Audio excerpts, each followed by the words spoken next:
네, 계속 보겠습니다. 여러분 26쪽에요. 그 연표가 하나가 나와요. 한국사 연표라는 거.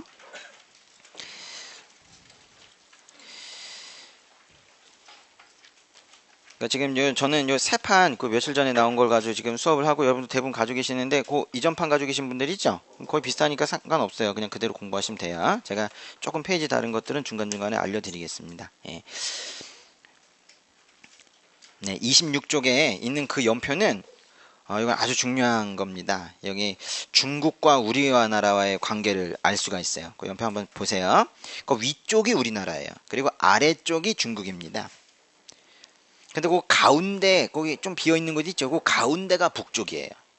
그 왜 이렇게 해놨냐면 우리 중국이 있고 이제 우리나라가 있을 때 우리나라의 남쪽과 중국의 남쪽은 잘 만나지 않거든요. 중국의 북쪽과 우리나라의 북쪽이 좀 만나가지고 여기서 사건이 많이 터지기 때문에 일부러 이렇게 그린 거예요. 그래가지고 요걸 요렇게 펴가지고 요렇게 남쪽으로 이렇게 가서 요렇게 그려놓은 것이 바로 그 연표예요. 그래서 위쪽이 맨 위쪽이 한반도의 남쪽, 가운데가 한반도의 북쪽, 그리고 맨 밑에가 중국의 남쪽, 그렇게 된 그림입니다. 우리나라 첫 번째 국가가 뭡니까?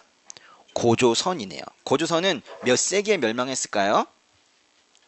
보세요. 저 맨 위에 보시면 숫자가 나오죠? 기원전은요 또 거꾸로 가면서 하시면 돼요. 똑같아요. 그래서 100몇 년이면은 몇 세기예요?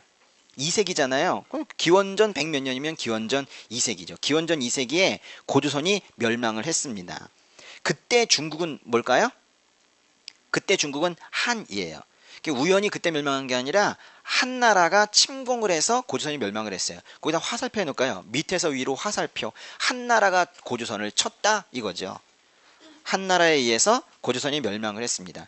중국의 한나라는 상당히 오랜 기간 동안 존속했던 통일 국가입니다. 그 전에는 무슨 나라가 있었어요? 한나라가 아니네요. 그렇죠? 춘추 전국 시대라는 게 있었어요. 춘추 전국 그 밑에다가 분열 이렇게 써놓으세요. 춘추 전국은 분열입니다. 분열.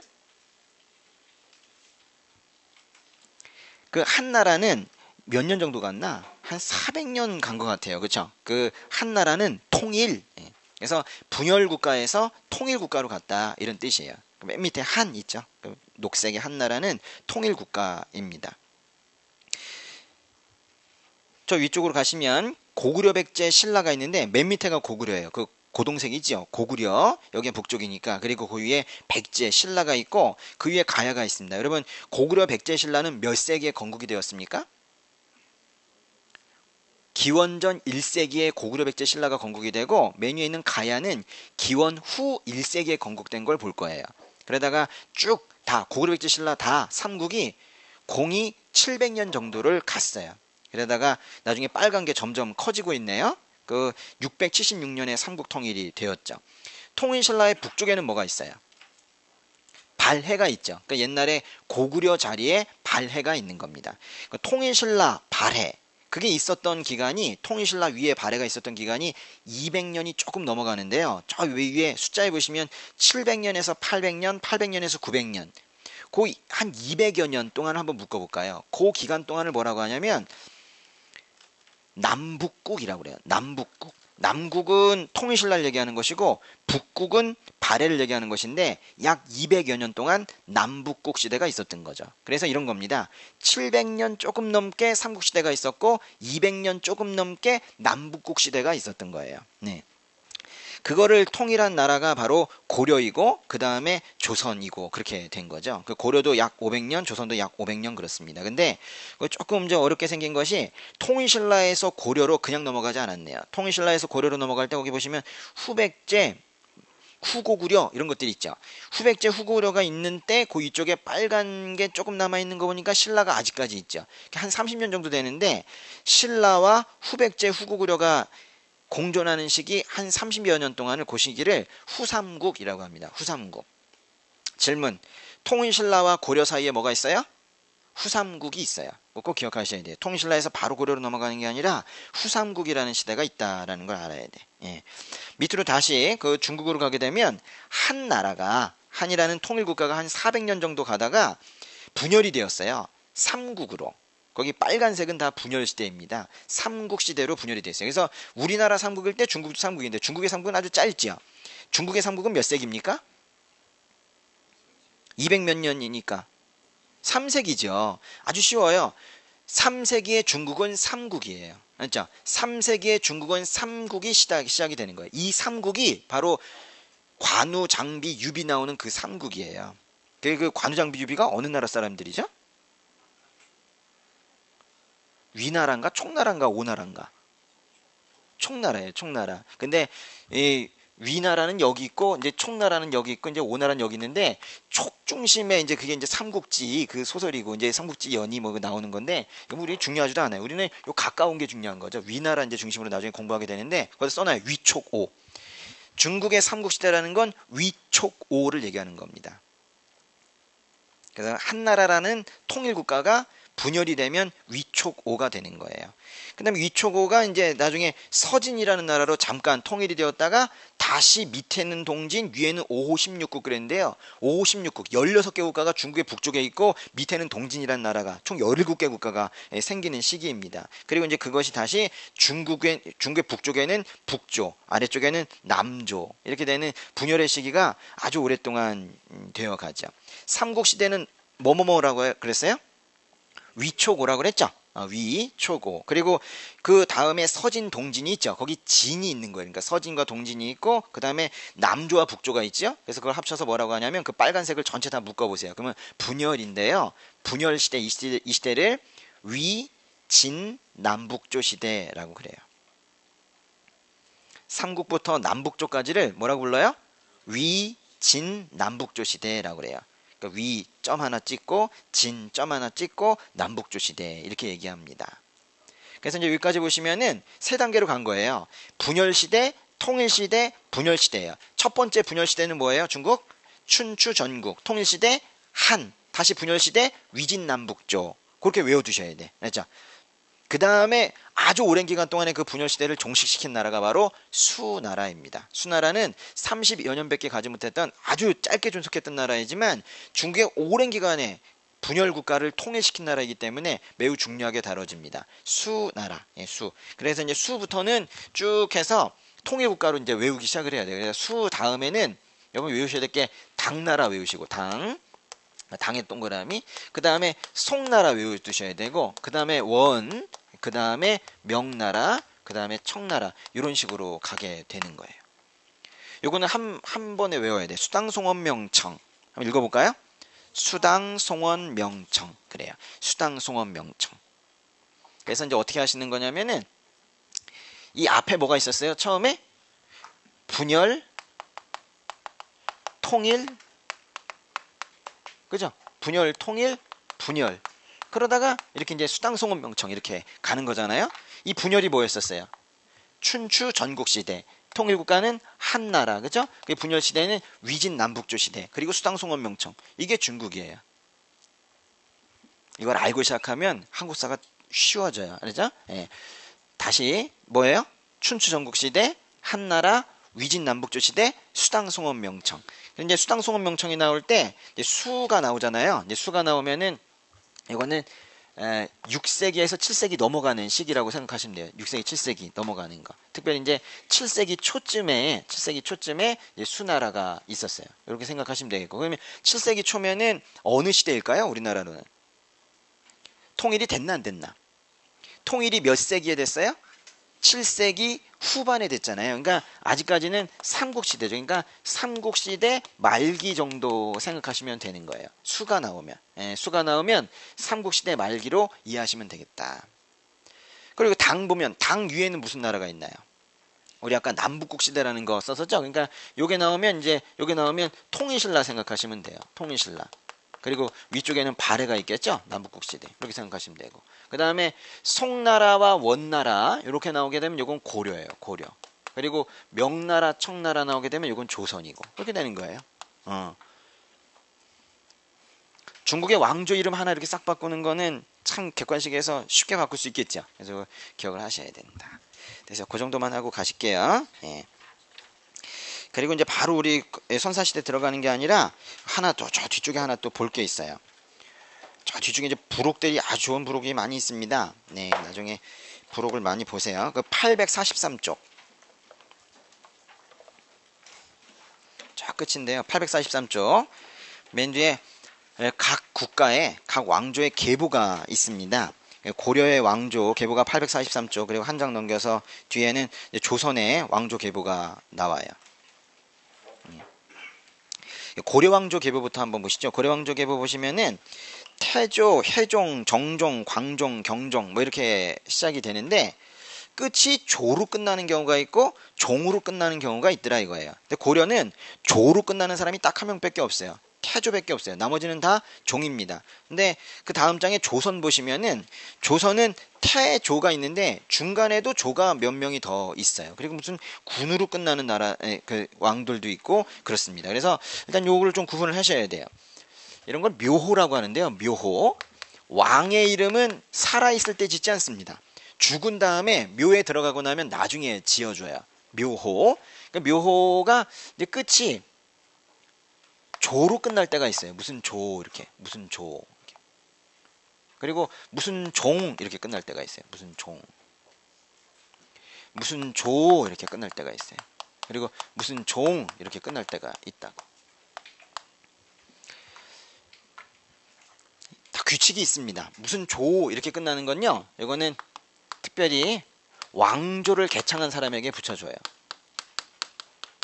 왕조를 창시한 사람, 나라를 세운 건국한 사람에게 붙여줘요. 그래서 예를 들면 태조이죠. 태조.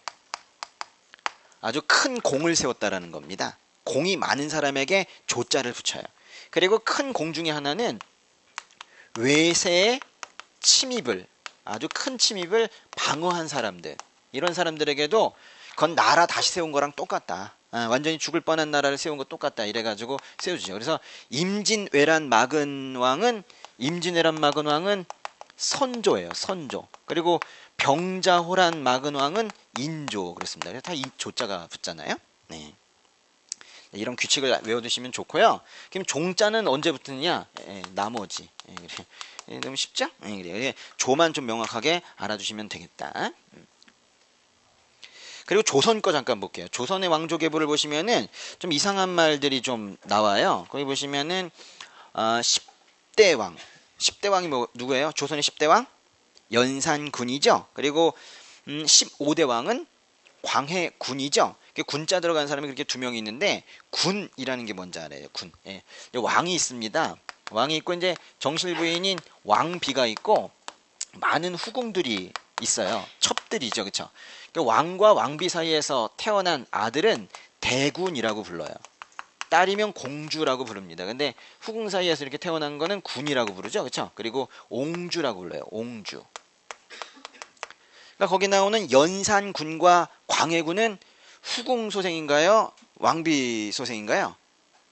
군이니까 이쪽이죠. 그렇죠? 이게 첩의 소생인 겁니다. 그런데 왜 첩의 소생이라고 이렇게 표현을 했느냐? 그럼 나머지 왕들은 후궁 소생들이 없느냐? 많아요. 우리는 정통성 가진 왕들이 그렇게 많지 않습니다. 근데 왜 이렇게 해놓냐면 아무리 첩의 후궁의 소생이라 할지라도 왕이 되면 조나 종을 붙여주는 거예요. 근데 왜 이렇게 했느냐? 그 다음 왕이, 그 전 왕이 죽으면 그 묘호를 붙이는데 묘호를 높게 붙여주기 싫은 거예요. 왜냐하면 자신이 쿠데타로 왕이 됐기 때문에 쿠데타로 왕이 된 왕은 그 전 왕의 묘를 격하시켜서 이렇게 얘기를 합니다. 그래서 연산군 다음에 누구예요? 중종. 쿠데타로 왕이 됐어요. 거기다 이렇게 쓰세요. 반정. 반정. 중종 반정이에요. 그렇죠? 연산군 다음에 무슨 반정이 있어요? 중종 반정이라는 게 나오게 되어 있어요. 그리고 광해군 다음에 누구예요? 인조. 인조도 쿠데타로 왕이 됐어요. 인조 반정이에요. 그래서 군 다음엔 반드시 나오는 게 반정이에요. 군 반정, 군 반정. 그렇게 나오는 겁니다. 그래서 거긴 좀 특이한 격화된 그 묘가 있는 것이고요. 그 고려에도 좀 특이한 게 있는데 고려에 보시면은 25대 왕의 이름이 뭡니까? 충렬왕이죠. 이건 뭐 조도종도 아니고 뭐 이래요. 그렇죠? 예. 조나 종자는요. 사실 무슨 조 무슨 종 이렇게 쓰는 거는 황제 국가에서 쓰는 거예요. 이제 세상은 두 종류가 있는 겁니다. 황제 국가가 있고 왕의 국가가 있어요. 황제국 아래에 왕의 국가가 있어요. 황제 국가는 하늘의 제사를 지낼 수 있습니다. 그러나 왕의 국가는 하늘의 제사를 지낼 수 없어요. 그래서 이 수준 차이가 있는 겁니다. 근데 우리나라는 왕국이었어요. 황제국이 아니라 계속해서 왕국이었지만 그래도 묘호만큼은 왕의 이름만큼은 계속해서 조나 종을 써서 황제국의 묘를 갖다가 쓰게 된 거예요. 그런데 충렬왕 때 고려 충렬왕 때 이때 몽골족이 쳐들어와 가지고는 원나라라는 걸 만들고 우리나라를 거의 식민 지배하다시피 한 시기가 있었습니다.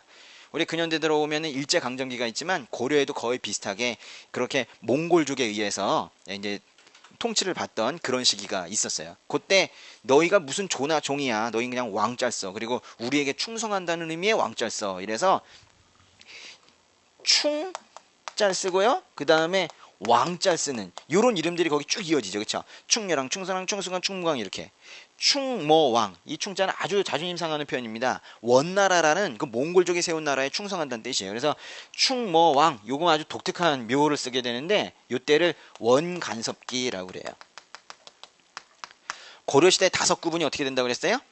초중무원말, 초중무원말 중에 이 원간섭기의 왕들은 다 충모왕 이런 식으로 하게 됩니다. 여러분 요거 순서를 외우셔야 돼요. 이제 고려랑 조선을 다 외우시는데 조선 거는 많이 외우고 계시죠. 태정, 태세, 문단세, 예성년중, 임명선 이렇게 외우고 계시는데 보통 7개씩 이렇게 외우시면 좋아요. 근데 고려 거는 잘 모르시더라고요. 보겠습니다. 고려 거 저랑 같이 할게요. 7개씩 끊어서 외우시면 돼요. 제가 지금 이걸 왜 하냐면 지금부터 해놔야 아는 게 아니라 익숙해져서 잘 알게 되어서 우리 고려 들어가고 조선 들어갈 때 마음 편하게 들어갈 수가 있어요. 이거를 매일매일 보세요. 난 외웠다 하지 마시고 자꾸 보셔야 돼. 그래서 제가 이렇게 물어보면 12세기 왕 누구가 있냐 이렇게 하면은 나올 수 있을 정도로. 알았죠? 그리고 또 선조는 몇 세기에서 몇 세기 넘어가는 왕이냐 이렇게 하면 나올 수 있을 정도로 그렇게 잘 자연스럽게 나올 수 있게 해놔야 돼요. 그러면은 공부하는 게 편해져요. 항상 구조를 잡고 기초를 잡는 게 중요하다. 843쪽에 거기 그러니까 이렇게 읽는 거예요. 태해, 정광, 경성, 목 이렇게 하는 겁니다. 7개씩 여러분 같이 읽게요. 시작. 태해, 정광, 경성, 목 그리고 목종의 동그라미. 이 동그라미 치는 왕들은 잘 보시니까 목종은 997년부터 1009년까지예요. 몇 세기에서 몇 세기까지예요?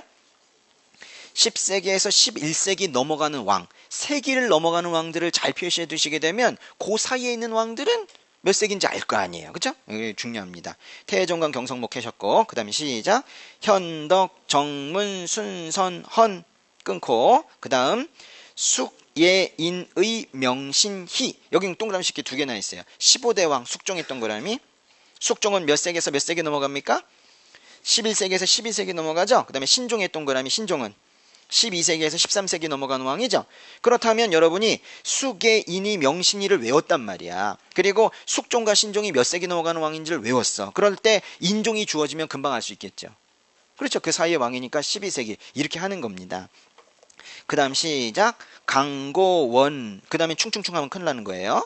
강고원렬 선숙해 충렬왕의 동그라미. 강고원렬 선숙해 충렬왕 충렬왕이 14세기 넘어가는 왕입니다. 그 다음에 목정, 공, 우, 창 그 다음엔 공을 하지 마시고 공민왕과 헷갈리니까 양으로 외우세요. 목정, 공우, 창양. 그래서 맨 마지막 왕은 6명입니다. 목정, 공우, 창양. 세기를 넘어가는 왕 4명이 있었습니다. 그 사람들만 앞자 읽어볼까요? 뭐예요? 목, 숙, 신, 렬. 꼭 외워야 돼. 그러니까 여러분이 어떻게 하셔야 되는 거예요? 집에 가서 연습하실 때.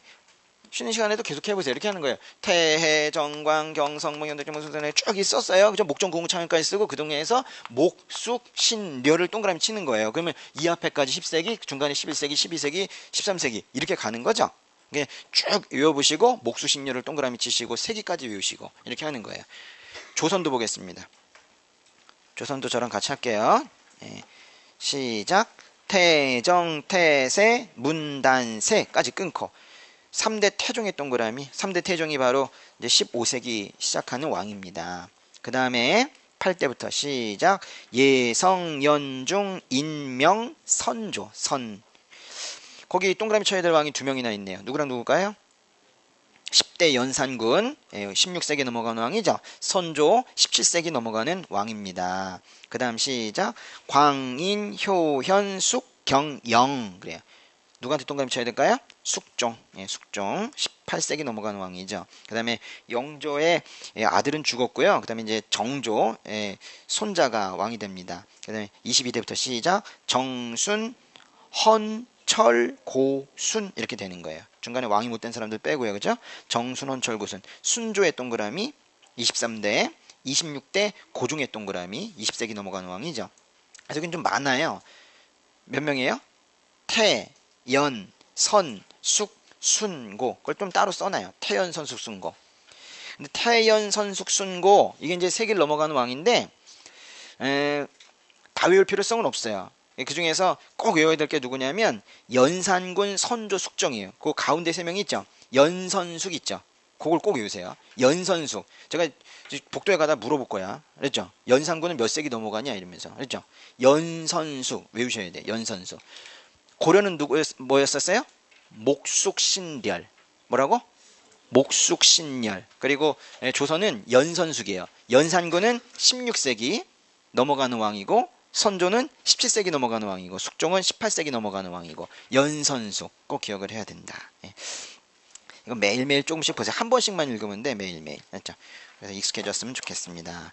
이제 본문으로 들어갈게요. 28쪽 앞으로 쭉 가세요. 28쪽.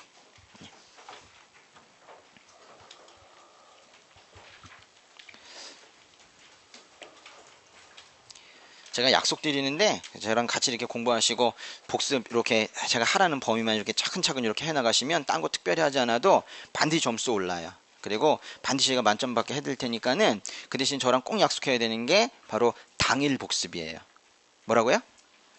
당일 복습. 복습은 한참 있다가 하는 건 복습이 아니에요. 이거 지금 공부한 거 오늘 지나가게 되면 벌써 가물가물해져요. 그리고 더더군다나 제가 말했었던 요 느낌이 있어요. 이 느낌은 어떻게 전달이 되는 거냐면 저의 이 음성과 함께 옆에 앉은 사람들의 이 분위기, 이 정서, 이 감정 이런 것들과 같이 정보가 암기가 되는 거예요. 우리가 암기에 대해서 잘 몰라요. 암기는 이 분위기 속에서 암기가 되는 거예요. 그 전체가 하나의 느낌으로 들어가게 되는 거거든요. 그렇기 때문에 그 느낌을 이렇게 받았는데 그게 사라진 다음에 복습을 한다는 건 그거는 새로 공부하는 것이지 복습이 아닌 거예요. 복습은 반드시 당일 복습을 해야 돼요. 이제 오늘 근데 여러분 오후에도 수업 있나요? 있죠. 오후에도 수업 있어. 그 이제 이런 날이 힘들어. 그럼 뭐 4시간 수업했지. 오후에 또 4시간 수업하지. 그럼 그 언제 아니. 근데 저녁에 몇 시간 안 남잖아요. 그렇죠? 저녁에 몇 시간 남아요? 3시간? 4시간? 뭐 얼마 안 남잖아요. 그렇죠? 이게 문제죠. 그럼 어떻게 당일 복습을 하죠? 그럼 이제 그 다음 날 보면 다시 또 수업 시작이죠. 그러니까 여러분이 이 마음의 스트러글을 계속해서 가지게 되면서 이제 앞으로 공부를 하게 된다고요. 시간 부족하다. 언제 복습하지? 4시간은 언제 주어지는 거야? 이제 이걸 갖다가 계속해서 이제 고민하면서 공부를 하게 돼요. 이때 이제 어떻게 처리해야 되느냐? 시간이 없다는 걸 빨리 인정을 하시라고. 알았죠? 시간은 항상 부족하다는 걸 빨리 인정을 해야 돼요. 그래서 거기에 마음 뺏기지 않는 게 그게 잘하는 거예요. 왜 이러지? 왜 이러지? 하는 동안에 이제 그 사람은 공부 못하고 있는 거고, 짧은 시간이라도 주어진 것만큼 이 짧은 시간 동안에 복습을 다 해야 되겠다. 이렇게 생각하는 사람이 이제 성공을 하는 거예요. 그러면 3시간 동안에 어떻게 2과목을 복습을 하느냐? 어쩔 수 없어요. 다 해야 돼. 3시간에 맞게 하시는 거예요. 만약에 3시간 동안 한 과목을 하신다고 하면은 보통 이제 그 4시간을 수업을 하잖아요? 그러면 3시간 넘어가면 안 돼요. 복습이. 원래 복습이 그거보단 더 적어야 되는 거예요. 한 3분의 2 정도 시간 지나면 되는 겁니다. 근데 이걸 다 외워야 되겠다. 여기 있는 거를. 그래가지고 이렇게 하다 보면은 결국 그 다음 시간에 들어갈 때 그 앞에 수업했던 거에 반도 못 보고 들어가요. 그러면 이제 그 다음번에 들어가가지고 뭐 하는데 바로 전 시간 걸 막 연결해가지고 또 물어보고 하면 딴 사람들은 대답하는데 난 또 마음이 무너지고 막 이러죠? 또 그 다음 주 되면 좀 더 누적이 되죠?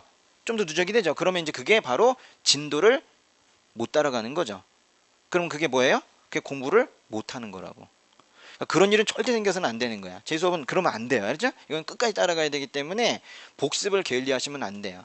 중간중간에 혹시라도 늦어지는 경우가 생길 수도 있는데 그러면 그거를 무리를 해서라도 결국 따라잡아야 됩니다. 절대로 놓쳐서는 안 된다. 근데 당일 복습을 반드시 하시는데 그럼 어떻게 그걸 갖다 그 짧은 시간 동안에 다 하실 수가 있느냐? 할 수 있다니까요. 여러분 예전에 중간고사 뭐 이런 것들 볼 때 생각 한번 해보세요.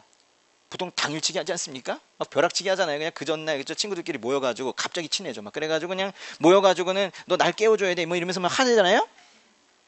그런데 다 못 봤단 말이야. 보통 이제 전공책 이런 거 하나를 다 주고 나서 갑자기 가르쳐준 것도 아닌 거를 막 시험 보잖아요. 이제 그 다음날 이제 가가지고 하는데 이만큼만 더 봤으면 좋겠어. 그런데 벌써 이제 이미 교수님이 뭐 이렇게 들고 들어오잖아요. 그쵸? 들고 들어와가지고는 집어넣어. 그러면 벌써 집어넣으라 그러면서 막 보잖아요. 그쵸?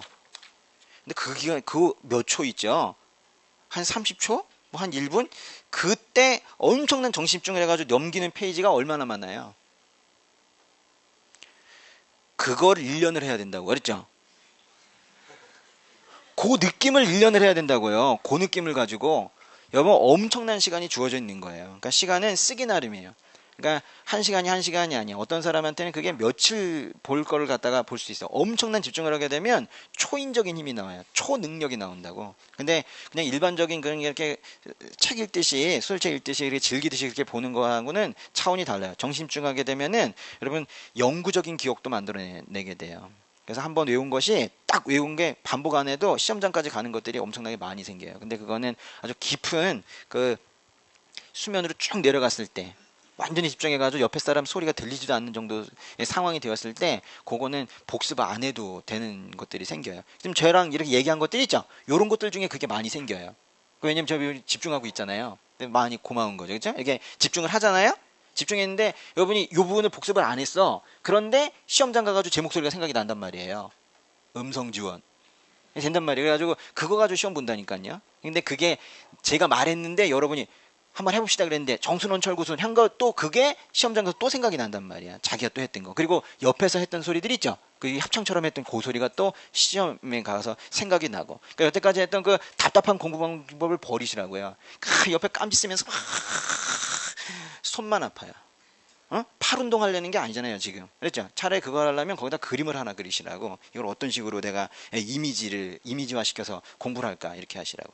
똑똑하게 공부하시라고. 미련하게 공부하시면 안 돼. 근데 이게 제일 좋은 게 그림이랑 이게 다 이게 듣는 거예요. 듣는 거 계속 들으시라고. 그래서 중간에 스터디를 혹시라도 하고 싶으시게 되면은 그거 가지고 혼자 하지 말고 서로 이렇게 말하는 걸 하세요. 이렇게 가르쳐 주는 거 있죠. 서로 말하고 듣고 말하고 듣고. 물론 이제 다른 사람이 가르쳐 주는 거. 너는 임진왜란을 맡아 난 병자호란을 맡을게. 이렇게 맡았으면 그 친구 말은 듣기도 싫어져요. 워낙에 설명을 못 하니까는 듣기도 싫어. 그렇지만은 그 자기가 또 말하면서 자기 소리 듣는 게 그게 공부기 때문에 그 스터디하는 방식 이렇게 가르쳐 주는 방식으로 하면 또 좋게 되는 거예요.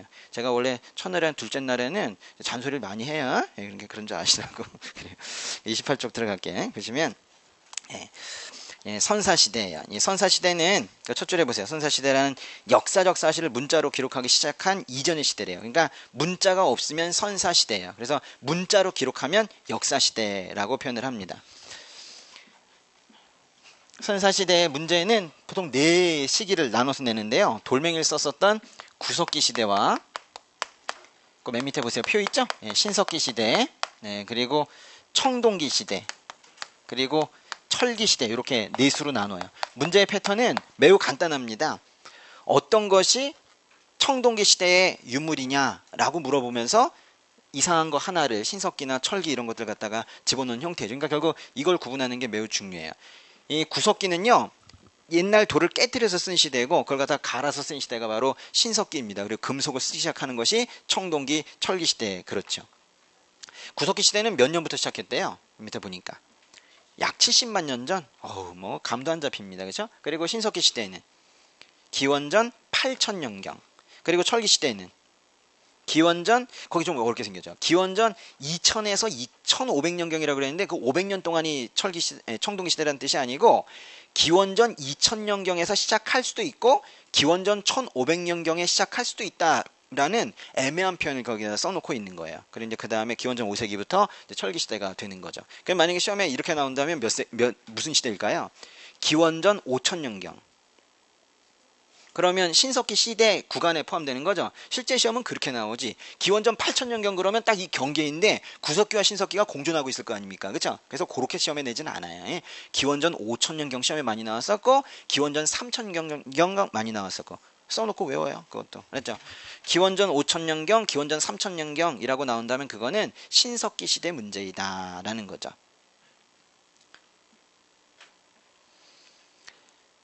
전 세계가 구석기, 신석기 시대 때에는 문자를 쓰지 않았어요. 그러다가 청동기 시대 때부터 이때부터 문자를 사용하기 시작을 했어요. 그렇다면은 선사 시대는 어디까지가 선사 시대예요? 그죠? 여기 나눠가지고 여기까지가 선사 시대인 것이고, 그죠? 선사 시대이고 이 이후가 역사 시대인 거죠. 역사 시대 이렇게 되는 거예요. 그래서 일반적으로 볼 때 청동기 시대 때부터가 역사 시대입니다. 근데 이거는 일반적으로 볼 때 그런 거예요. 한국사는 그렇지가 않아요. 요게 주의하실 점인데 중국도 이 구분을 씁니다. 서양 다 이 구분을 쓰는데 우리나라는 그렇지가 않아요. 우리나라는 청동기와 철기를 나눠요. 그래서 청동기 이후에 즉 철기 시대 때 문자 사용이 이루어졌어요. 그래서 우리나라의 선사 시대는 청동기 시대까지예요. 그리고 우리나라 역사 시대는 철기 시대 때부터입니다. 지금 우리는 세계사 시험이 아니라 한국사 시험이기 때문에 결국 중요한 건 이 구분이겠죠? 네, 그래요. 그래서 역사 시대는 언제부터입니까? 철기 시대 때부터인 거죠. 철기 시대 때부터 문자가 사용됐기 때문인데 문자가 사용됐다라는 증거가 있느냐? 있다는 거예요. 그게 거기 가운데 페이지에 있는 심화학습 부분이에요. 뭐가 발견됐어요? 붓이 발견됐습니다. 붓. 문자 사용의 증거는 붓이에요. 붓. 예. 붓이 하나가 발견된 게 아니라 문방구 세트가 발견이 됐어요. 붓으로 쓰고 나서 지울 때에는 예전에는 수정 테이프 이런 게 없으니까는 이 긁는 칼이 있거든요. 지우개 칼. 그런 것까지 합쳐가지고 아예 문방구 세트가 하나가 발견이 됐어요. 문방구 세트가 우리나라에서 발견이 됐다는 건 분명히 글을 썼지 않았을까. 이렇게 이제 우리가 추정을 하는 거예요. 여기 어디서 발견됐냐면 꼭 외우셔야 됩니다. 이건 경남 창원 다호리에서 발견이 됐어요. 경남 창원 다호리 유적. 중요합니다. 우리나라의 선사시대와 역사시대를 구분짓는 정도의 중요한 유물이 발견되었으니 얼마나 중요한 유적이겠어요. 경남 창원 다오리에서 철기시대 때 붓을 사용했다는 흔적이 나타났다. 이거 외우셔야 돼요. 그리고 그 다음 29쪽이고요. 그 옛날 책은 28쪽 아래쪽에 있는데요. 29쪽 맨 위에 보시면은 우리 민족의 기원이라고 그랬어요. 우리 민족의 기원. 두 번째 줄에 우리나라에 사람이 살기 시작한 것은 구석기 시대부터이며 신석기 시대에서 청동기 시대를 거치면서 민족의 이틀이 이루어졌대요. 질문. 우리나라에 사람이 살기 시작한 건 언제부터예요? 구석기부터예요. 구석기의 동그라미.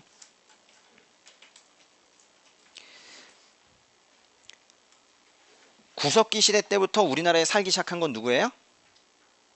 사람 동그라미. 그 사람은요, 우리 민족은 아닐 수 있다는 거예요. 그래가지고 세 번째 줄에 보시면은 신석기 시대에서 청동기 시대 거치면서 민족 동그라미. 민족이라는 말이 나오시네요. 민족 이퀄 한국인의 조상이란 뜻이에요. 우리 민족, 한국인의 조상이다 이란 사람들, 이 사람들은 한반도의 사람들이 우리 민족이다라고 우리가 확증할 수 있는 건 신석기 시대 사람들부터인 겁니다. 그래서 거기 좀 복잡하게 되어 있지만 이렇게 생각하시면 돼요. 구석기 때는 사람이 산 거고 신석기 때부터 민족이 산 거예요. 그렇죠? 그래. 그 그림 있는데요. 선사시대 문화권 그림. 네. 동방문화권, 북방문화권, 한족문화권, 화남문화권 이렇게 돼 있어요. 근데 왜냐면 동방문화권에 우리나라가 속하는데 동방문화권은 지금의 중국의 그 동해안 지역까지 다 합쳐서 이제 동방문화권이 된 거죠. 동방문화권은 한족문화권, 화남문화권 등과 분명히 다르기 때문에 색깔도 달리 칠해 놓았을 거예요. 이것을 뭐라고 하느냐 밑에 해설에 다른 특성 동그라미, 다른 특성. 이제 이 다르다는 말이 참 우리 역사에서 중요한 겁니다. 지금은 우리 역사 연구 방향 자체가 옛날과는 달라졌어요. 옛날에는요, 중국의 어떤 영향을 우리나라가 받았다. 그리고 우리가 그것을 일본에게 전해주었다. 이런 식이었었는데 지금은 그렇지가 않아요. 우리는 중국의 영향을 받은 것도 있지만 받지 않은 것도 있다. 다르다. 우리는 중국과 다르다는 게 우리나라의 역사 연구 방향이에요. 우리를 자꾸 중국 쪽에 연결시키는 옛날 방식으로 연구를 하다 보니까 중국의 동북공정이라는 걸 우리가 도와주게 된 거예요. 동북공정이 뭡니까? 요새 시험의 이슈죠. 이미 동북공정은 끝나긴 했지만 물밑에서 계속해서 지금 동북공정을 하고 있습니다. 동북공정의 동북이라는 건 뭐냐면 중국의 동북쪽에 있는 동북 삼성을 얘기하는 거예요. 동북에 있는 세 지역. 그래서 여기 중국이 있고 우리나라가 있으면 이 지역이 있죠. 여기 이제 세 개의 큰 성이 있단 말이에요. 동북 삼성. 이 지역 만주 지역을 동북이라고 그래요. 요거 우리 거잖아요. 근데 그들이 지네 거라고 지금 얘기하는 거. 여기 있었던 고구려의 역사, 발해의 역사, 부여의 역사를 모두 중국 걸로 만드는 작업들. 그것이 바로 동북공정이죠. 동북공정. 그래서 우리가 우리 뿌리도 중국 쪽에서 왔다라고 한다면 이것 이쪽에 다 주는 것을 도와주는 꼴이 되기 때문에 우린 지금 이걸 지금 끊어내는 작업들을 요새 하고 있어요. 그게 우리 역사 연구의 방향이고 시험은 그걸 그대로 반영을 합니다. 그래서 다른 특성 그랬잖아요. 우린 중국과 다른 특성을 가지고 있어요. 그 다른 특성을 옆에서 써볼게요. 그걸 뭐라고 표현하냐면 독자성이다 그래. 독자성. 또는 뭐 독자성 이렇게 표현하기도 하고 뭐 자주적이다 이렇게 표현해요. 자주적. 또는 주체적이다 이런 표현했어요. 이제 앞으로 이런 말들 나오죠. 뭐 독자, 자주, 주체 이런 말들이 나오면 이거는 다 시험에서 중요한 것이다 라고 생각하시면 돼요. 조선시대까지 내내 이런 표현들이 이제 나오게 될 겁니다. 우리는 중국과 달라요. 그래서 우리 일반적인 국어 사전에서 쓰는 독자 또는 자주 이런 표현과 우리 한국사에서 표현하는 독자 자주는 달라요. 우리가 자주적이다라는 것은 누구랑 다르다는 거예요? 중국과 다르다는 거예요. 그걸 꼭 기억을 하셔야 돼. 다음 장.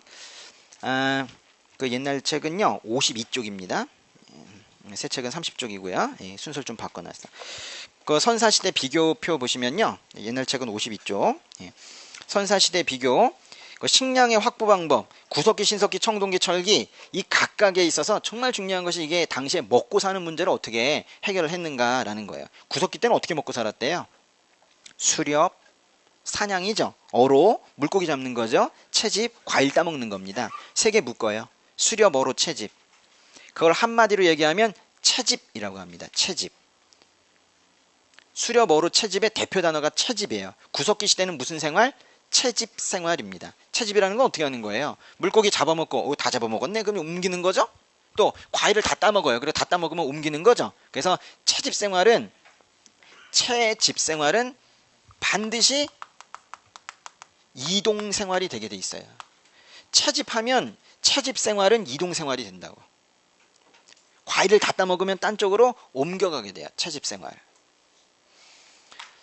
그러다가 신석기 때 드디어 수렵어로 채집 이외에 잡곡류 농사가 시작이 되었어요. 잡곡류 농사, 동그라미. 잡곡류 농사. 그걸 우리가 생산이라고 그래요. 생산. 다른 말로 농경이죠. 농경. 그래서 생산활동, 농경활동이 시작된 건 어느 시대부터예요? 신석기죠. 그래서 지금 무슨 생활에서 무슨 생활을 넘어가는 거냐면 이 채집 생활에서 지금 생산활동을 하는 시대로 넘어가게 되는 거예요. 여러분 채집하다가 생산하면 사람의 근본적인 생활 패턴이 바뀝니다. 채집 생활할 때는 자기 집이 필요가 없죠. 계속 옮겨 다니는 게 좋으니까요. 근데 생산활동하게 되면 옆에다 밭을 만들어 놓고 거기서 농작물을 키워 놓고 그걸 버리고 떠납니까?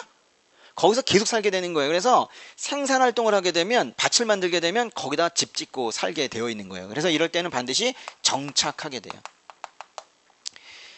정착하면 집 짓고 거기다가 이제 저장할 수 있는 장소도 만들어 놓고 이렇게 되는 것이죠. 아주 근본적인 생활 패턴이 바뀌기 때문에 이런 건 거의 혁명이라고 얘기할 수 있는 거예요. 혁명.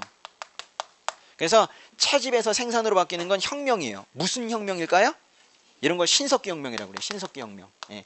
지난번 시험에서 신석기 혁명이 무슨 의미니? 이렇게도 물은 적이 있었어요. 신석기 혁명은 채집에서 생산으로 이동해서 정착으로 가는 것을 신석기 혁명이라고 얘기합니다.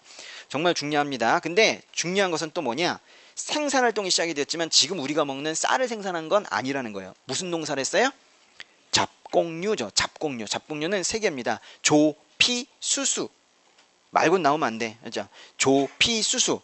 만약 혹시 콩 나왔다. 청동기예요. 벼 나왔다. 청동기예요. 보리 나왔다. 청동기예요. 그러니까 반드시 세 개만 외우셔야 돼요. 알았죠? 뭐예요? 조, 피, 수수. 이게 신석기 시대 때 처음으로 농사 지은 것들입니다. 근데 청동기 때 그 맨 끝에 벼농사 동그라미. 와, 중요한 거죠. 드디어 벼농사가 시작이 됐어요. 여러분 조피수수와 벼의 차이점은 뭐예요? 오늘 아침에 조피수수 드시고 오셨나요? 좁쌀, 응? 좁쌀로 이렇게 누런 밥을 드시고 오셨네? 옛날의 좁쌀은 지금의 좁쌀과도 달라가지고 알갱이가 좀 큰데 아주 꺼끌꺼끌하고 소화가 안 돼요. 조피수수 이런 것들의 특징은 소화가 잘 안 된다는 거예요. 근데 우리가 쌀을 왜 먹어요? 굳이 이게 소화가 가장 잘 되는 곡물이거든요. 그래서 벼는 가치가 있어요. 만약에 어떤 사람이 좁쌀 농사를 엄청나게 지어가지고 먹고 남았어. 그래가지고 이만큼 쌓아놓고 야 이거 누가 가질 사람 그러면 너나 먹어라 그러죠. 좁쌀은 재산적 가치가 없어요. 그래서 근데 만약에 이 소화가 잘 되는 맛있는 쌀 이걸 갖다가 자기가 다 먹고 좀 남아서 이만큼 쌓아놨어. 자기가 먹고 남은 걸 잉여 생산물이라고 하는데요. 그 잉여 생산물 이거 가질 사람 그러면 벌떼처럼 몰려들죠. 그러면 맞고 뭐라 그래요? 이거 먹고 싶으면 우리 집에서 일해. 그러면 노비가 생겨나는 거예요. 그래서 계급이 생겨나게 되는 거죠. 그러니까 벼가 등장을 해야 뭔가 재산 개념, 계급 개념이 나오는 거예요. 그래서 바로 밑에 보시면은 괄호 2번에 벼농사 시작해서 밑으로 내려오시면 무슨 개념이라고 그랬어요? 사유재산 동그라미. 벼농사에서 사유재산 쪽으로 화살표. 벼가 나오면 벼는 좁쌀과는 달리 사유재산적 가치가 있게 되는 거예요. 그래서 그 남은 쌀을 많이 가지고 있는 사람이 상층 권력을 차지하고 그렇지 못한 사람들은 노비가 생겨나게 되죠. 이렇게 위아래가 생기는 걸 뭐가 발생한다고 그래요? 계급 동그라미, 화살표. 그래서 지금 어떻게 연결됐냐면 벼가 재산됐어요. 재산이 계급된 거예요. 그랬죠? 그래서 이제 계급사회가 돼가지고 어떤 사람이 어떤 조직에서 어떤 그룹에서 큰 영향력을 끼치고 있다 보면 사람이 포부가 생기잖아. 그러면 이제 저 옆 동네도 한번 쳐볼까? 이래가지고 가서 치는 거예요. 계급이 높은 사람이 자신의 세력을 이끌고 가서 옆 동네를 치는 거. 그걸 갖다 밑에 정복 동그라미, 화살표. 정복을 아주 많이 했어요. 그래가지고 큰 세력이 되면 그거를 국가 동그라미. 그래서 이제 순서를 보세요. 벼농사에서 시작해서 뭘로 끝났어요? 국가로 끝났어요. 그거 순서를 외우셔야 돼. 벼가 재산되고 재산 많으면 계급되고 계급 있는 사람들이 외부로 나가면 정복이고 그래서 만들어진 게 국가입니다. 다시 처음부터 볼게요. 벼농사가 시작이 되었어요. 그 다음에 재산이 생겼어요. 그래서 이제 계급이 생겼는데 그 계급 옆에 써볼게요. 계급이 높은 사람들은 자기가 죽어서도 끝까지 그 명예를 지키고 싶은가 봐. 그래가지고 큰 돌멩이 얹어놓는 여러 사람이 동원되는 고인돌이라는 거 만들었죠. 계급사회의 대표적인 유물이 바로 고인돌입니다. 옆에 써놓으세요. 고인돌은 그래서 어느 시대의 무덤일까요? 청동기 시대의 무덤입니다. 계급 발생의 대표적인 증거가 바로 고인돌이라는 거예요. 그리고 바로 밑에 정복전쟁 하러 가서요. 정복전쟁 하러 가가지고 이 정복전쟁 하는 쪽이 아주 당당해. 가가지고 어쨌거나 다른 데를 침략을 하게 되면 미안한 마음이 생기지 않는 거예요. 왜냐하면 나는 하늘에서 선택한 민족이고 너희는 아니니까 하늘에 선택한 민족인 내가 너를 치는 건 너무나도 당연한 이치이다. 이렇게 얘기하면서 가서 치는 거예요. 그걸 뭐라고 하냐면 선민사상이라고 그래요. 선민사상. 그 밑에 선민의식이라는 거 있죠. 선민이 뭐예요? 선택받은 민족이라는 뜻이에요. 그래서 정복이라는 말과 함께 같이 가야 되는 게 바로 선민이라는 말이에요. 선민사상 가지고 있는 사람들이 정복전쟁을 수행한 겁니다. 그래서 정복이 많이 이루어져가지고 만들어진 게 뭐예요? 국가입니다. 우리나라 최초의 국가가 뭐예요?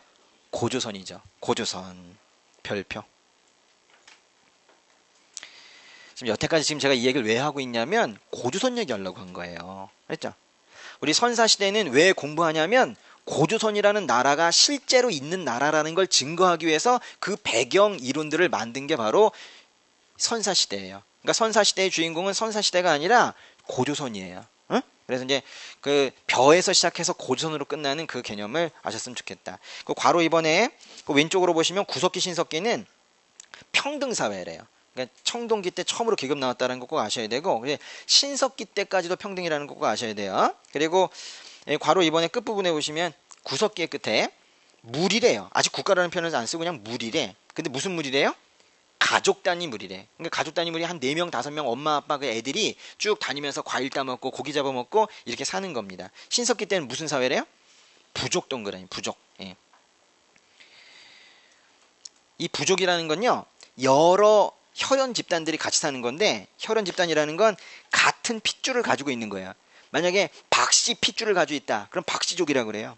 김씨 핏줄을 가지고 있다. 그럼 김씨족이라고 그래요. 그럼 밑에 보시면 그래서 C족과 C족이 합쳐지면 부족이 돼요. 만약에 이쪽 한 분단이 김씨들이에요. 다. 그럼 여기 김씨족이에요. 여기 가운데가 박씨족이면 박씨족. 여기 허씨족이면 허씨족. 근데 이걸 다 합치면 부족. 이렇게 되는 겁니다. 중요한 거는 C족이 생기려면 같은 지역에 같은 핏줄이 생겨나려면 그 지역에 정착해서 살아야 돼요. 정착 활동이 생긴 건 언제예요? 신석기죠. 그러니까 신석기 때 정착하면서 C족이 생긴 거예요. C족이라는 단어의 별표. 정말 시험에서 중요합니다. C족이라는 단어는 제일 처음에 언제 나오기 시작해요? 신석기 때 나오기 시작을 하는 거예요. 정착이 생겨야 C족이 생겨요. 정착은 왜 생겨요? 농경을 해야 정착이 생겨요. 그러니까 또 이게 순서를 외우셔야 돼. 농경이 있으니까 농사를 짓기 시작하니까 정착을 하고 정착을 하니 C족사회가 된 거예요. 세계 순서가 어떻게 돼요? 농경, 정착, C족 이렇게 된 거예요. 예. 그 흐름을 같이 한꺼번에 외워야 돼. 이어지게. 그다음에 괄호 3번 보세요. 괄호 3번에 구석기 때는 주술적 의미의 예술이래요. 예술 동그라미. 예술은 있어요. 주술적 의미의 예술. 그 옛날 책에는 없구나. 구석기 때 주술적 의미의 예술이라고 써놔요. 여기. 괄호 3번 종교의 형성에서 구석기 때는 뭐가 있었어요? 주술적 의미의 예술. 그러니까 예술은 언제부터 한 거예요? 이 땅에 사람이 살기 시작했을 때부터 처음부터 있었던 거예요. 예술 동그라미. 그 다음에 신석기 때 뭐가 있대요? 원시, 신앙, 신앙의 동그라미. 신앙이란 단어는 구석기 때 나오면 안 돼요. 신앙이란 단어는 좀 쉽죠? 신자 들어갈 때 신앙이 나와요. 신석기 때 신앙이 나와요. 신앙. 그래서 뭔가를 숭배한다, 섬긴다 이런 표현들은 신석기 때부터만 나올 수가 있어요. 네. 그 다음에 청동기 때부터 이제 선민의식이 나오는 것이고, 주요 유물들은 나중에 보겠습니다. 지금요, 요 개요하는 거예요. 그리고 나중에 다시 한번 또 할 거예요. 큰 그림만 보시면 되겠고, 31쪽 토기. 예. 토기 시험 문제 참 중요합니다. 이 토기는 각 시대마다 어떤 토기를 사용했는지를 물어요. 예. 그걸 보니까 토기는 신석기 때 토기가 맨 왼쪽으로 쭉 내려가면서 신석기 때 토기예요. 쭉. 그리고 청동기 때 토기, 철기 때 토기가 있어요. 어느 시대 토기가 없어요? 그건 일단 메뉴에 써놔요. 구석기 X. 토기는 구석기 때 나타나지 않습니다. 구석기 때 가족 단위로 4명, 5명 엄마, 아빠, 애들이 그 이동 생활하면서 그 무거운 토기를 이렇게 들고 다니겠어요? 이거는 정착해가지고 집 짓고 살 때 조리와 저장을 위해서 만든 거예요. 토기는 무엇과 무엇을 위해 만들었어요? 조리와 저장을 위해서 만든 것이 토기예요. 조리와 저장을 한다는 건요, 이거는 농경이 시작됐다는 얘기예요. 농경이 시작된 건 언제예요? 신석기죠. 그러니까 신석기 때부터만 토기가 나오기 시작을 하는 겁니다.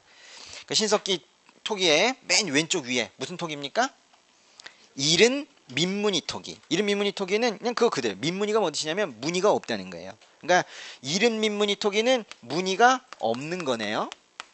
그렇죠. 그다음에 두 번째 토기는 덧무늬 토기예요. 덧무늬 토기는 이렇게 진흙 같은 걸 이렇게 돌돌돌돌 말아요. 말아가지고 이 토기 옆에다가 붙이는 겁니다. 그러니까 토기가 있으면요, 여기 옆에다 이렇게 붙이는 거죠. 오버하면 이렇게 붙이는 거예요. 그래가지고 이렇게 도드라진 무늬가 나타나는 거. 그게 바로 덧무늬 토기입니다. 말하자면 무늬가 양각인 거예요. 세 번째 거는요, 눌러 찍기 무늬 토기. 토기가 있으면은 아주 뾰족한 이런 것들을 갖다가요, 이거 갖다가 찍는 거예요. 이렇게 찍어가지고 속으로 들어가게 만드는 거예요. 말하자면 무늬가 음각인 거예요. 이 세 개 묶어요. 최초로 만들어진 세 개의 토기는 세트로 외우는 건데요. 이른 민무늬 토기는 무늬가 없어요. 그림으로 그리면 무늬가 없는 거겠죠, 그렇죠? 무늬가 없어요. 무늬가 양각인 거 이렇게 나타나는 게 있죠, 그렇죠? 이렇게 이게 이제 덧무늬 토기예요. 그리고 무늬가 음각으로 이렇게 나타나는 거 이렇게 있는 거예요. 세 가지. 이게 뭐예요?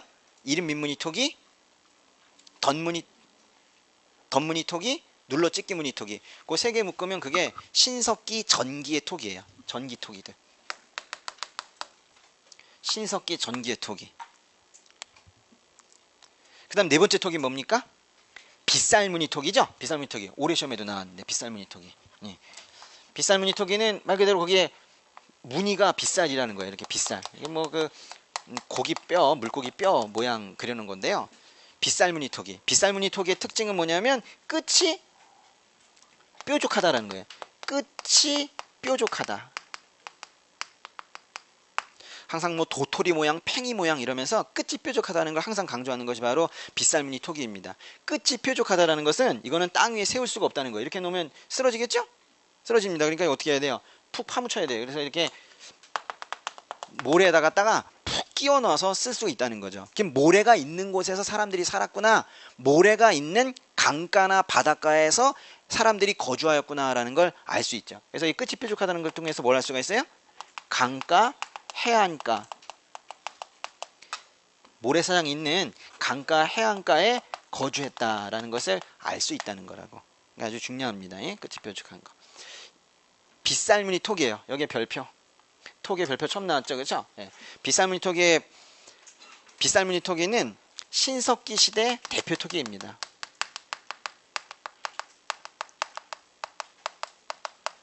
그래서 아주 성급하게 이 역사학자들은 빗살무늬 토기가 나오면 그 지역은 신석기 문화예요. 신석기 유적이다. 예. 이 빗살무늬 토기는 아주 아름답다고 당시에 사람들이 생각을 했나 봐요. 그래가지고 이 빗살무늬 토기, 이게 지금으로 따지면 아주 제일 좋은 그릇인 거예요. 그래가지고 뭐 한국 도자기 뭐 이런 큰 브랜드들 있잖아요. 그런 것처럼 나 저 그릇 좀 갖고 싶다라는 거를 당시에 다들 이걸 이제 갖고 싶어서 그랬어요. 이 빗살무늬 토기의 아성을 아무도 깨뜨리지 못하고 있다가 한참 지나서 청동기로 갑니다. 이제 그 밑에 건 볼 필요 없고요. 청동기 때 두 번째 나오는 뭐예요? 민무늬 토기. 그 민무늬 토기의 별표. 청동기에 두 번째 나오는 민무늬 토기. 그게 청동기 시대 대표 토기예요. 그래서 큰 흐름을 본다면 빗살무늬 토기 시대이다가 나중에 민무늬 토기 시대로 가게 되는 거예요. 그래가지고 철기 시대까지 뭐예요? 민무늬 토기잖아요. 그렇죠? 그래서 신석기 때 빗살무늬 토기, 그 유행, 그 인기를 무너뜨린 토기가 바로 민무늬 토기인 겁니다. 네. 청동기 시대에 저 메뉴에 보시면은 민무늬 토기보다 더 먼저 나오는 토기가 덧띠 새긴 무늬 토기이네요. 덧띠 새긴 무늬 토기 별표. 중요합니다.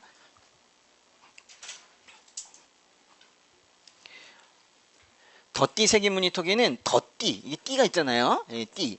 여기에 무늬가 새겨져 있다는 거예요. 그래서 그거 그대로 놔두면 안 되고 거기다 그림을 좀 더 그려야 돼요. 여기 그 띠가 있잖아요. 여기다가 손가락으로 이렇게 눌러서 무늬를 내듯이 이렇게 무늬를 그려놔야 돼요. 이렇게.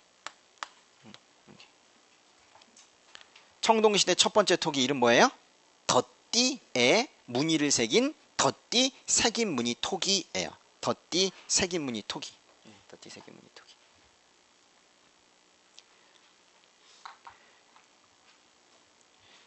덧띠 새긴 무늬 토기는요. 요거는 고조선이 실제 있는 국가라는 거의 증거물이에요. 아주 중요합니다. 그래서 우리 뭘 토기를 하든 뭘 하든 간에 일단 고조선이라는 말이 나오면 다 중요하다고 보셔야 돼요. 여러분 아까 기억나시나요? 청동기 시대가 몇 년부터 몇 년까지인지? 청동기 시대는요. 청동기 시대는 기원전 2000년경부터 또는 기원전 1500년경부터가 청동기 시대예요. 그래서 청동기 시대가 아주 애매하게 이렇게 됐어요. 이때부터 청동기일 수도 있지만은 이때부터 청동기일 수도 있다 이거예요. 이게 뭐 하나로 정해주지 뭐 이렇게 우리 시험 보는 사람들 힘들게 이렇게 해놓느냐. 그런데 이제 문제가 청동기 시대는 확실히 BC 1500년경 이후부터는 청동 유물이 많이 나왔어요. 근데 이제 문제가 우리나라는 청동기가 더 오래되어야 될 필요성이 있어요. 우리의 첫 번째 국가 이름이 뭐였죠? 고조선이었죠.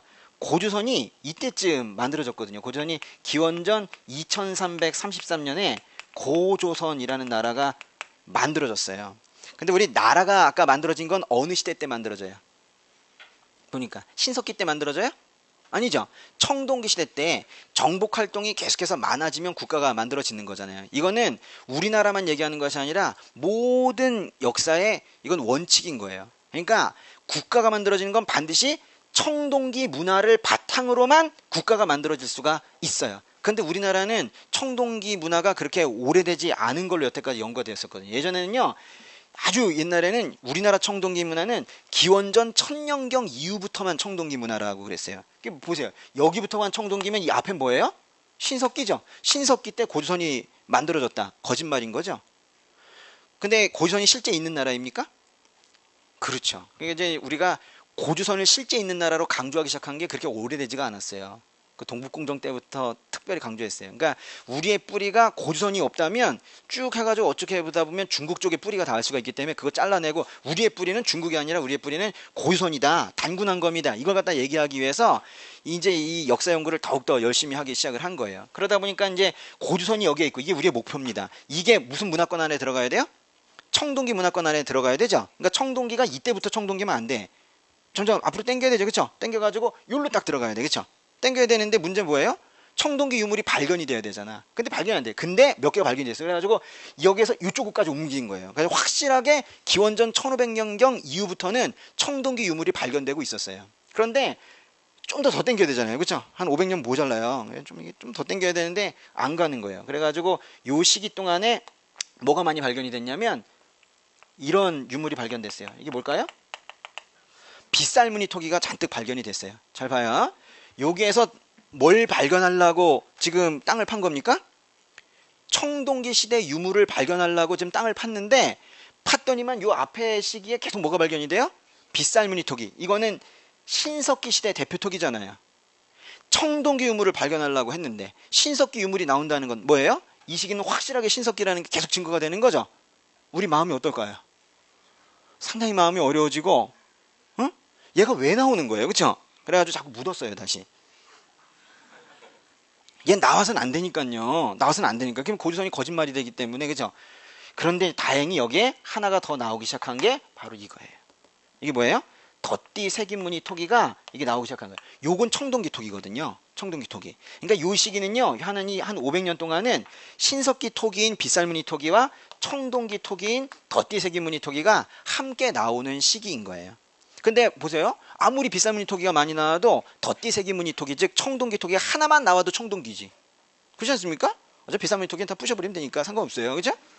청동기가 하나만 나오면 되는 거 아니에요. 됐지 뭐. 됐죠. 그런데 이게 됐어요. 그래가지고 보니까 이제 근데 2333년이니까 여기 이만큼은 차이가 나는데 그러면 대충 하면 되지 뭐 이렇게 하면 되잖아요. 그럼 이제 고조선이 어디로 들어갔어요? 청동기 안으로 들어갔죠? 아니 된 거예요 이제. 그런데 왜 청동기 시대를 그러면 기원전 2000년경부터라고 얘기하지 않느냐 하면은 사실 여기 청동기 유물이 거의 나오지 않았거든요. 이게 많이 나왔거든요. 이거 몇 개 없단 말이에요. 그러니까 우리도 양심이 있잖아요. 그러니까 어떻게 얘기해요? 이때부터는 청동기죠? 근데 이때부터는 청동기라고 얘기를 하는 거예요. 어떤 느낌인지 알겠어요? 이때부터는 청동기라고요. 근데 이때부터는 청동기라는 거예요. 그 청동기 요 시기 한 500년 동안에 발견이 되고 있는 게 바로 덧띠 색인무늬 토기입니다. 여태까지 시험에 제대로 나오지 않았어요. 왜냐하면 고등학교 교과서에 들어간 지가 얼마 안 됐기 때문에 그렇습니다. 그거 반드시 외워두셔야 돼요. 덧띠 색인무늬 토기는 결국 이런 뜻입니다. 또 쓰세요. 이건 이런 뜻이에요. 고조선이 청동기 문화권 아래에서 건국됐다는 뜻이에요. 고조선이 청동기 문화권 아래에서 건국되었다는 뜻이에요.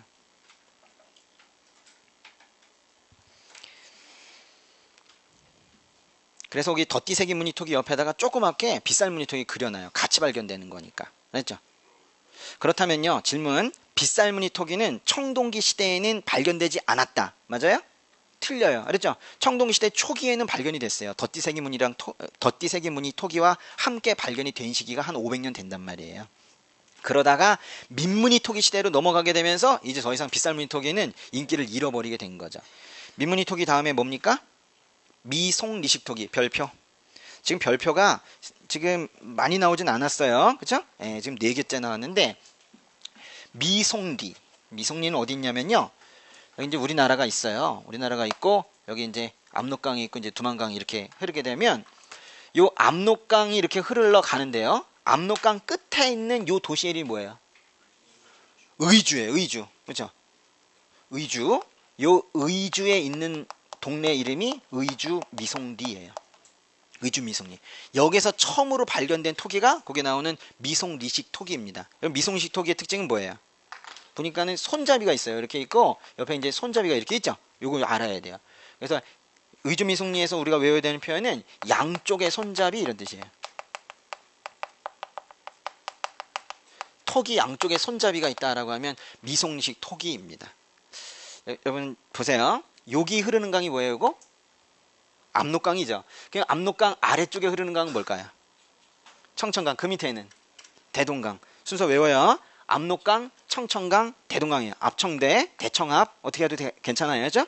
압청대. 그러니까 의주는 무슨 강과 무슨 강 사이에 있는 거예요? 압록강과 청천강 사이에 있는 거죠. 어느 강 이남이에요? 압록강 이남이죠. 어느 강 이북이에요? 청천강 이북이에요. 그래서 이 의주미송리식토기는요. 의주미송리식토기는 이 위에서 발견이 주로 돼요. 그래서 의주미송리식토기는 어디서 발견되냐라고 하면 이거는 청천강 이북이라고 표현해요.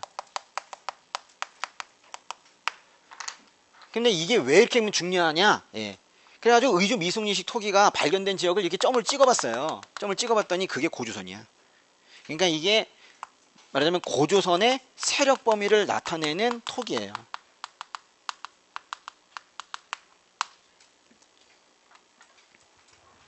질문. 고조선은 청동기 문화권 아래에서 만들어진 실제 있는 나라이다 라는 걸 증거하는 토기는 덧띠 색인무늬 토기. 그럼 그 고조선이 어디부터 어디까지니? 고조선의 세력 범위를 나타내는 토기는 미송식 토기. 이 두 개로 구분을 해야 돼요. 제가 지금 별표 치는 걸 잘 보시면은 대표 토기 두 개에다가 신석기 대표 토기 빗살무늬 토기랑 청동기 대표 토기 민무늬 토기에 별표를 쳤고, 또 하나 고조선이라는 말이 들어가 있는 토기에 별표를 쳤어요. 그렇죠? 고조선과 관련되어 있는 토기는 이 두 개입니다. 나머지 보시죠. 그 밑에 붉은 간토기, 색깔을 칠해놔 빨갛게. 붉은 간토기. 그리고 바로 옆에 철기는 뭐가 있어요? 바로 옆에는 무슨 간토기? 검은 간토기, 검은색으로 칠해놓고. 그래서 이 간토기 두 개의 순서를 외우셔야 되는데, 붉은 게 먼저예요, 검은 게 나중이에요. 우리가 이제 상식적인 수준이랑 거꾸로 될 수가 있어요. 뭔가 붉은 게 더 예쁘고 더 발전된 것 같고 이렇잖아요. 근데 그렇지가 않아. 붉은 게 먼저예요. 그렇죠? 붉은 게 먼저고 그게 썩은 것 같아. 그래가지고 철기로 갔어요. 그렇죠? 써놔요. 썩었다고. 붉은 게 썩었다 이렇게. 붉은 게 썩었어요. 붉은 게 썩었다. 그래서 붉은 게 먼저예요. 그리고 맨 밑에 가지무늬 토기는 거기 뭐 이미 색깔이 칠해져 하는데, 거기도 다시 한번 푸른색을 한번 칠해볼까요? 이건 가지가 어떤 색깔이에요? 가지 색깔이겠죠? 네, 가지색 그 한번 비슷하게 칠해봐요. 푸른색으로. 그러니까 가지 푸른색, 아니 청동기다 이렇게 외워두시면 되겠고. 철기 시대 때 여전히 민무늬 토기고요. 그 다음에 이제 덧띠 토기. 그 아가리 부분에 그 입구 부분에 띠가 있다라는 거예요. 덧지운 띠가 있다는 겁니다. 덧띠 토기예요. 그러고 보니까는 덧자 들어가는 토기가 3개가 있어. 여러분 색깔펜 들고 덧자에만 동그라미 3개를 한번 쳐보세요. 하나씩 밖에 없다. 그죠? 근데 참 희한하게 출제자들이 덧자 들어가는 토기는 그게 멋있나봐. 안 빼놔요. 그래서 덧덧덧 3개 외워야 돼요. 신석기 덧은 뭐예요? 덧무늬 토기. 청동기 덧은 덧띠 색인무늬. 철기는 덧띠. 근데요 보면은 덧띠 색인무늬 토기가 덧띠 토기보다 더 발전된 형태 같잖아. 그죠? 뭔가 이렇게 무늬가 있고. 근데 그렇지가 않아. 이것도 거꾸로 해야죠. 무늬가 있는 게 먼저고 그냥 덧띠만 있는 게 나중이라는 거. 덧덧덧을 또 따로 한번 외워두시면 되겠습니다. 좀 쉬었다 할게요.